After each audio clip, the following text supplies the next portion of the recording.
សួស្តីបងប្អូនទាំងអស់គ្នានេះជាវីដេអូទី2របស់ខ្ញុំក្នុងដំណើរកម្សាន្តទៅលេងខេត្តកពតនិងកែបហើយនេះគឺវីដេអូបន្ទាប់ពីយើងចេញពីភ្នំកំពង់ត្រែកមកឥឡូវយើងបានមកដល់ឆ្នេរអង្កោលបាទឆ្នេរអង្កោលបាទឆ្នេរអង្កោលគឺស្ថិតនៅក្នុងខេត្តកែបបាទខេត្តកែបអញ្ចឹងយើងកំពុងតែធ្វើដំណើរទៅហើយខ្យល់ខ្លាំងមែនតើបាទ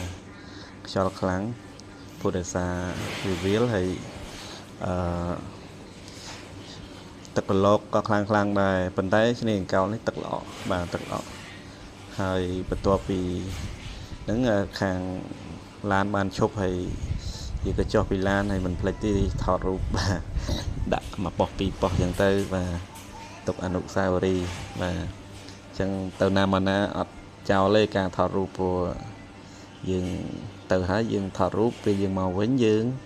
សល់រូបថតសម្រាប់មើលសល់វីដេអូសម្រាប់មើលបាទអញ្ចឹងខ្យល់ខ្លាំងមែនតើបាទហើយខ្ញុំក៏ដាក់មកវីដេអូទៅហើយឆ្នេរអង្កោលនេះគឺ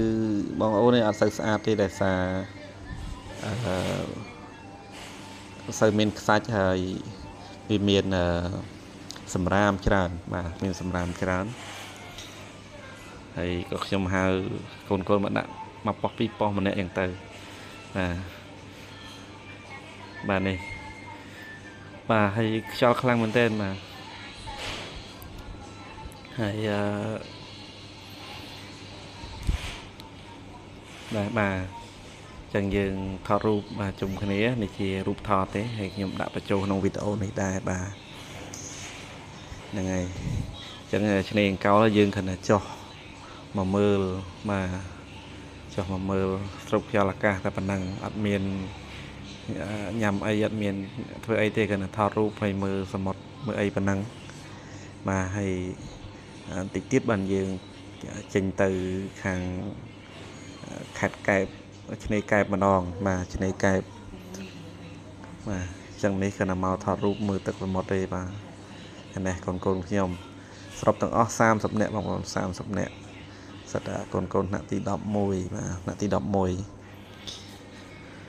អញ្ចឹងនេះពួកគាត់ថតរូបជារូបត្រេតបាទនេះរូបថតបាទអញ្ចឹងបងប្អូនទស្សនារូបថតទាំងអស់គ្នា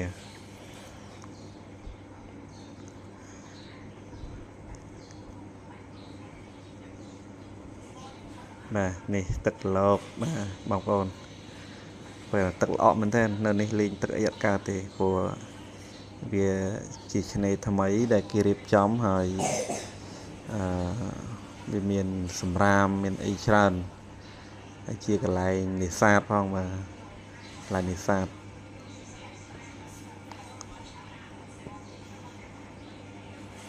បាទហើយយើងក៏ចេញពីឆ្នេរអង្កោលឥឡូវពួកយើងបានមកដល់ឆ្នេរកែបម្ដងហើយបាទឆ្នេរកែបអញ្ចឹងពួកយើងចុះពីឡានហើយកូនខ្លះក៏បានផ្លាស់ខោអាវបាទជារបៀបដើរលេងឆ្នេរសមុទ្រ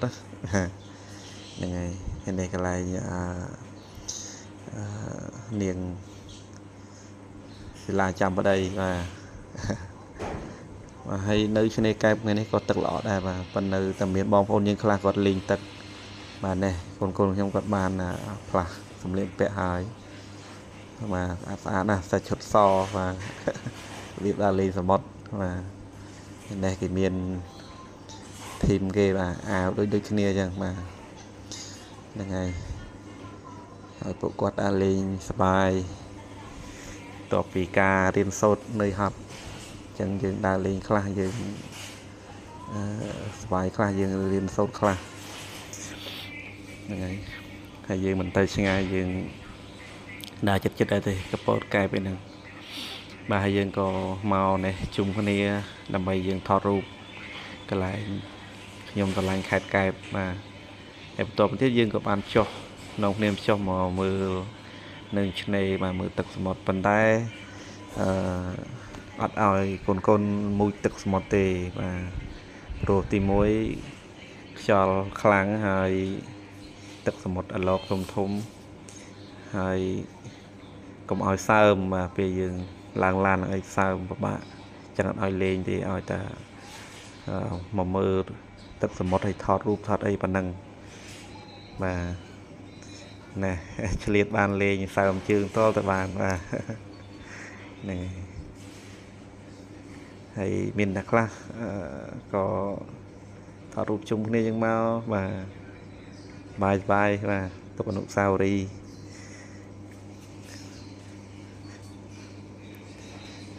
បាទចឹងនេះគឺរូបភាពបាទហើយញ៉ាំរូបភាពនេះទុកសម្រាប់ពេលកូនបែកគ្នាទៅយើងបានរំលឹកអនុស្សាវរីយ៍បងប្អូនគ្នាបាទនេះគឺរូបថតអ្នកអត់ហ៊ានបានថតទេតើចាប់ថតឲ្យបាទនេះរូបជុំគ្នា selfie បាទខ្ញុំក៏ឆ្លៀតចាប់គុណសិស្សថតដែរបាទអញ្ចឹងយើងដាក់ទៅតើយើងបានដើរលេងបាទ